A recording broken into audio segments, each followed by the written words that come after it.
Student, आज हम लोग एक न्यू चैप्टर को स्टार्ट करेंगे क्लास 12th के, और केमिस्ट्री का टॉपिक होगा, वो टॉपिक होगा केमिकल काइनेटिक्स। केमिकल काइनेटिक्स में हम लोग स्टडी करेंगे कि कोई केमिकल रिएक्शन किस रेट से होता है और उस केमिकल रिएक्शन को इफेक्ट करने वाले फैक्टर्स कौन कौन से हैं, यानी वो कारक कौन है जो केमिकल रिएक्शन को प्रभावित करते हैं। इसके अलावा हम लोग इसमें बहुत सारा ये भी स्टडी करेंगे कि इस केमिकल काइनेटिक्स का इम्पोर्टेंस क्या है, यानी क्यों केमिकल काइनेटिक्स को स्टडी के लिए रखा गया केमिस्ट्री में। इसलिए रखा गया है कि ये जो इंडस्ट्रीज होती हैं और इंडस्ट्रीज के थ्रू डिफरेंट प्रोडक्ट फॉर्म करना होता है, उन प्रोडक्ट का फॉर्मेशन करने में इन केमिकल रिएक्शंस की रिस्पांसिबिलिटी क्या होती है, यानी इन केमिकल रिएक्शन का महत्व क्या होता है और किस तरीके से फैक्ट्रीज इन केमिकल रिएक्शंस के थ्रू डिफरेंट टाइप्स के प्रोडक्ट बनाती हैं। यानी केमिस्ट्री में इस चैप्टर को इसलिए स्टडी किया जाता है कि ताकि हम लोग इंडस्ट्रियल एरिया में केमिस्ट्री के यूज को, यानी रसायन विज्ञान के इस्तेमाल को जान सकें। तो चलिए हम लोग स्टार्ट करते हैं केमिकल काइनेटिक्स को। केमिकल काइनेटिक्स, केमिकल काइनेटिक्स का मतलब होता है, काइनेटिक्स का मतलब होता है डायनेमिक। डायनेमिक का मतलब यह है कि कोई ना कोई हलचल होती हो, कोई ना कोई गति होती हो केमिकल रिएक्शंस के अंदर, यानी केमिकल प्रॉपर्टीज के अंदर या कंपाउंड्स के अंदर। जब किसी न किसी तरीके से कोई गति होगी तो उसी को हम लोग केमिकल काइनेटिक्स कहेंगे। और ये गति कैसी होगी, ये केमिकल रिएक्शन के अंदर जो गति होगी, जो मोशन होगा, उसी को हम लोग केमिकल काइनेटिक्स कहते हैं। यानी केमिकल रिएक्शन होने के लिए उसका रेट ऑफ रिएक्शन क्या है, जो रेट ऑफ रिएक्शन होगा जिसमें रिएक्टेंट प्रोडक्ट में कन्वर्ट होता है, यानी अभिकारक उत्पाद में बदलता है, तो उस अभिकारक को उत्पाद में बदलने के लिए उस रिएक्शन का, यानी रासायनिक अपक्रिया में कौन सी गति होती है, यानी किस रेट से वो गति होती है, तो उस रेट को हम लोगों को पता करना है। कि कैसे हम लोग पता करेंगे, तो हम लोग इसे पहले केमिकल काइनेटिक्स की डिफिनीशन क्या लिखते हैं कि केमिकल काइनेटिक्स है क्या। हम लोग कहते हैं कि branch of chemistry branch of chemistry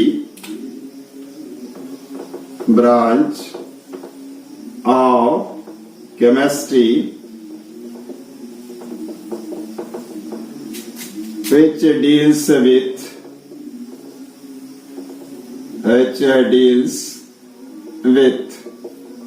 यानी केमिस्ट्री की ऐसी ब्रांच जो डील क्या करे, उसमें केयर करना किसको डील करती है, rate of chemical reaction, rate of chemical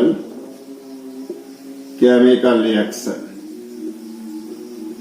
इसको हम लोग रिप्रेजेंट कर सकते हैं ROR, R for rate, O for of, और R for chemical reaction, rate of reaction. Next क्या डील करेगी, जो दूसरा मैटर होगा वो होगा फैक्टर्स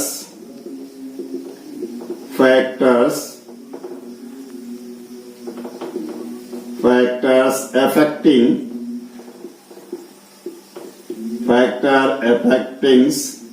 रेट ऑफ रिएक्शन, यानी ऐसे फैक्टर्स जो रेट ऑफ रिएक्शन को इफेक्ट करते हो, चेंज कर देते हो, उन्हीं को हम लोग कहेंगे फैक्टर्स। कौन कौन से फैक्टर्स हैं जो केमिकल रिएक्शन की दर को बदल देते हैं, उन फैक्टर की भी स्टडी करते हैं, डील्स करते हैं।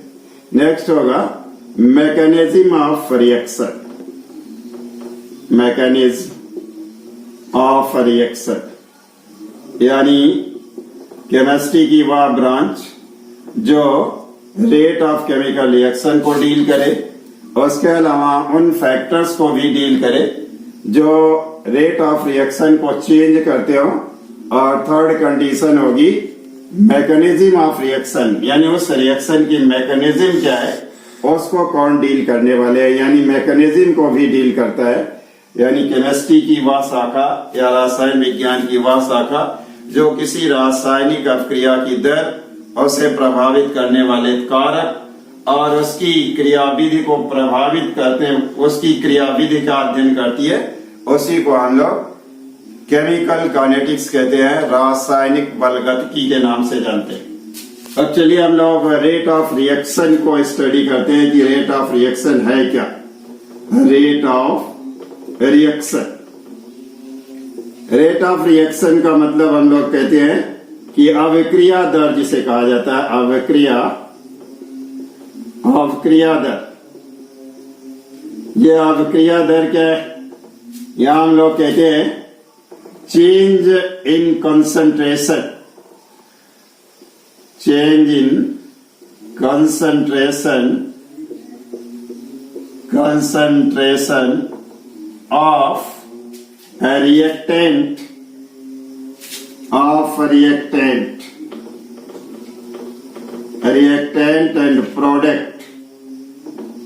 and product with respect to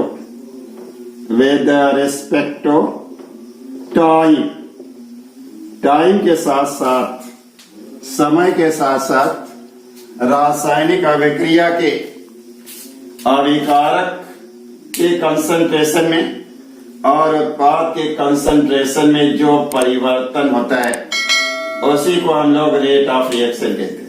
हम लोग ऐसे भी डिफाइन कर सकते हैं, किसी रासायनिक अभिक्रिया के अभिकारक तथा उत्पाद की सांद्रता में समय के साथ साथ होने वाले परिवर्तन को, चेंजिंग को ही हम लोग क्या कहते हैं? रेट ऑफ रिएक्शन कहते हैं। रेट ऑफ रिएक्शन ऐसा भी होगा कि रिएक्टेंट की कंसंट्रेशन डिक्रीज करेगी, घटेगी। क्यों घटेगी? क्योंकि रिएक्टेंट से प्रोडक्ट का फॉर्मेशन होगा, इसलिए रिएक्टेंट की कंसंट्रेशन घटेगी। लेकिन प्रोडक्ट की कंसंट्रेशन क्या होगी? इंक्रीज करेगी, क्योंकि प्रोडक्ट का फॉर्मेशन होगा, इसलिए प्रोडक्ट की कंसंट्रेशन इंक्रीज करेगी। इसका मतलब रिएक्शन के अंदर एक सब्सटेंस की रिएक्शन रेट जो होती है, जब बढ़ती है तो उसका कंसंट्रेशन डिक्रीज करता है, लेकिन दूसरे सब्सटेंस की कंसंट्रेशन यानी प्रोडक्ट की कंसंट्रेशन जो होती है हमेशा इंक्रीज करती है जब रिएक्टेंट से कोई प्रोडक्ट बनता है। अब हम लोग देखते हैं कि किस टाइप के रेट ऑफ रिएक्शन को हम लोगों को इस चैप्टर में स्टडी करनी है, क्योंकि केमिकल रिएक्शंस डिफरेंट टाइप्स के होते हैं। सच एज एक एग्जांपल से NaCl when reacts with calcium carbonate. जब NaCl कैल्शियम कार्बोनेट से रिएक्ट करेगा तो बनाएगा क्या? Na2CO3 यानी सोडियम कार्बोनेट, और दूसरा प्रोडक्ट बनेगा कैल्शियम क्लोराइड। ऐसे हम लोग बैलेंस करने के लिए करते हैं कि 2 से इसे बैलेंस कर देते हैं, और इसको भी हम लोग बैलेंस कर देते हैं 2 से, तो ये कंडीशन हो जाती है sodium carbonate and calcium chloride. अगर देखा जाए तो ये रिएक्शन जो है ionic reaction, this reaction is ionic reaction, ionic, this is the ionic reaction. Ionic reactions का मतलब होता है जिसमें रिएक्टेंट के जो सब्स्टिट्यूएंट हो यानी घटक हो वो आयन के फॉर्म में हो। सपोज करिए ये दोनों NaCl तो लिखा गया है, लेकिन ये दोनों होते क्या? आयन के फॉर्म में, सोडियम आयन, क्लोराइड आयन, और यहाँ जो होता है कैल्शियम आयन और कार्बोनेट आयन होता है। ऐसी कंडीशन में ये आयनिक रिएक्शन है, और इस रिएक्शन की रेट इतनी फास्ट होगी, यानी इतनी तेज होगी इस रिएक्शन की रेट कि ये रिएक्शन बहुत फास्ट स्पीड से होगा, इसलिए इस रिएक्शन की रेट को हम लोग मीजर नहीं कर सकते, करेक्ट मीजर नहीं कर सकते। तो इसको हम लोग कहते हैं फास्ट रिएक्शन या very fast reaction, very fast reaction. Ionic reaction fast reaction होते हैं, इसलिए इस रिएक्शन के रेट ऑफ रिएक्शन को फाइंड आउट एग्जैक्टली नहीं किया जा सकता। तो हम लोग कह सकते हैं this reaction can not be used for the find out the rate of reaction. इस रिएक्शन के रेट ऑफ रिएक्शन को हम लोग करेक्ट ढंग से फाइंड आउट नहीं कर सकते, तो इसलिए इस रिएक्शन रेट की स्टडी हम लोगों को नहीं करना। दूसरा क्या होता है? Very slow reaction. Very slow reaction. Very slow reaction का मतलब होता है सच रिएक्शंस, यानी बहुत धीमी गति से होने वाले रिएक्शंस को हम लोग वेरी स्लो रिएक्शंस कहेंगे। Such reaction which takes years, यानी वर्षों टाइम ले लेते हैं। That takes years to take place, होने में वर्षों टाइम ले लेते हैं। Such as rusting. आयरन की रस्टिंग जो होती है, आयरन तुरंत जंग नहीं पकड़ लेता बल्कि धीरे धीरे जंग पकड़ता है, इसलिए ये वेरी स्लो रिएक्शंस होता है।